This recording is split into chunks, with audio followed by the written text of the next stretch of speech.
Today we feature S. Jaishankar, India's Minister of External Affairs, speaking at the inauguration of the Embassy of Honduras in New Delhi. In this powerful speech, he celebrates a new chapter in India-Honduras relations, acknowledges Honduras' solidarity against terrorism, and highlights opportunities in trade, technology, culture, and global cooperation. Learn how nations build strong partnerships, and improve your English by listening to one of India's top diplomats. Thank you.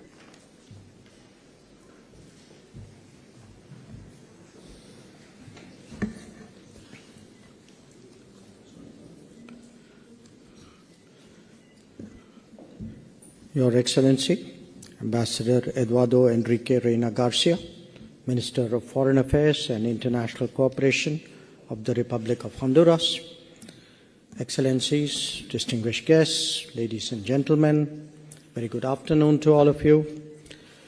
It is a great privilege to join you all today for the official inauguration of the Embassy of the Republic of Honduras in New Delhi. This occasion marks a significant milestone and opens up a promising new chapter in the warm and long-standing relationship between our two countries. Minister, let me first acknowledge the statement of solidarity that we heard from your country on the cowardly terrorist attack in Pahalgam, and we particularly value your public commitment to opposition to terrorism in all its forms, and the fact that it is something which is completely unacceptable to any form of civilized world.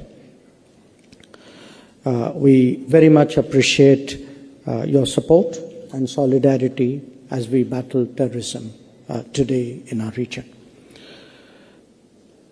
Where the opening of this embassy is concerned, I regard it as more than a ceremonial event.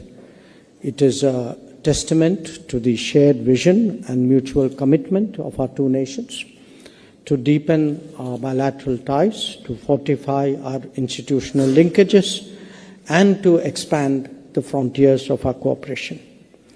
It reflects our common aspiration to forge partnerships, not just with Honduras, but with the larger region, relationships that transcend geography and embody the values of mutual respect, solidarity, and shared progress. Excellencies, dear friends, since the formal establishment of diplomatic relations between India and Honduras on the 28th of September 1994, our relationship has grown steadily across multiple dimensions: political, commercial, developmental, and cultural. Our engagements have been guided by a spirit of friendship and a strong belief that international cooperation serves the broader interests of humanity. In the last 3 decades, our economic engagements have grown steadily. They've been underpinned by trade, by investment, by technical cooperation. Bilateral trade is today a little in excess of $300 million, 310 to be exact. And we have a diversified basket which includes pharmaceuticals, textiles, automobiles, and machinery, while we import coffee, wood, and leather from Honduras. Now, this commercial exchange highlights the considerable potential that exists in areas such as agribusiness, renewable energy, healthcare, information technology, manufacturing. In fact, Minister, all the areas that we discussed today in our very productive talks earlier in the afternoon. We recognize the need today to strengthen our business-to-business linkages, to foster greater investment partnerships, and to explore complementarities while exchanging experiences.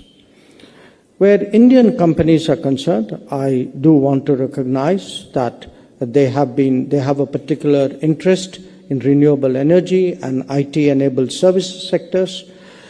We think that your country's strategic location its favorable investment climate, and its demand for sustainable solutions make it an attractive destination. Recently, Hondutel, which is your national telecom operator, had signed a memorandum of understanding with one of our major telecom players, Reliance Jio, paving the way for the rollout of a 5G network in Honduras. This collaboration marks a significant step in digital connectivity partnership as well as in technology innovation.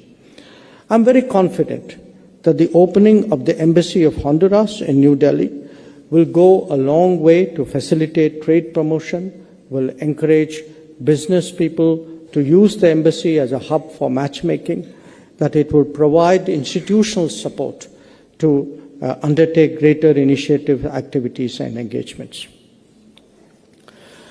I also want to share on this occasion the discussions that we've had today, and I think some of our earlier meetings as well. The fact that as part of Global South cooperation, we have the possibility of exchanging developmental experiences. We particularly focused, I think, on health, and also I want to mention that we are now engaged in installing an early warning system, which is developed by CDOT, which is aimed at strengthening Honduras's preparedness for disaster resilience. Our collaboration on the global stage has found many meaningful expressions, including in the United Nations. We very much value the consistent support that we receive from Honduras in various multilateral activities. I also want to mention the Indian diaspora in Honduras. It is small, but it is vibrant, and it contributes significantly to the local economy, as well as serves as a living bridge of friendship. We are very encouraged today to see the enthusiasm for Indian culture in Honduras, widespread interest in yoga and traditional Indian wellness practices. And again, I'm sure that the establishment of an embassy here would serve to make that living bridge that much more effective. Let me again stress this broader engagement today that India has with Latin America and the Caribbean. I think it has seen considerable progress in the last few years. When I became minister 6 years ago, I promised many of you or your predecessors that it is certainly a region in which we would take much greater interest, invest much deeper energies, and have much more activity. To me, the opening of an embassy here is an affirmation that this effort that we have made is actually paying off, that the embassy, a resident embassy, is actually a commitment by Honduras to really realize the full potential of our ties. And there is so much that we can do here, do in terms of business, as I said, do in terms of education, capacity building. Our ITEC program has already been active for many years in Honduras, and we certainly hope that it is something which would grow both in its quality and in terms of the importance of its contribution. So once again, let me, Minister, wish you and your team and your wife all the best on this important occasion.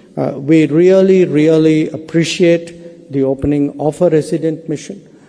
We see this as one more step in solidifying our relationship with the region. So I'm sure many of our colleagues from Latin America would also join me in welcoming the opening of a resident mission. Once again, my warmest congratulations, and I hope that your presence here today and the opening of a resident mission will create the basis for much more intensive interactions between us in times to come. Thank you very much.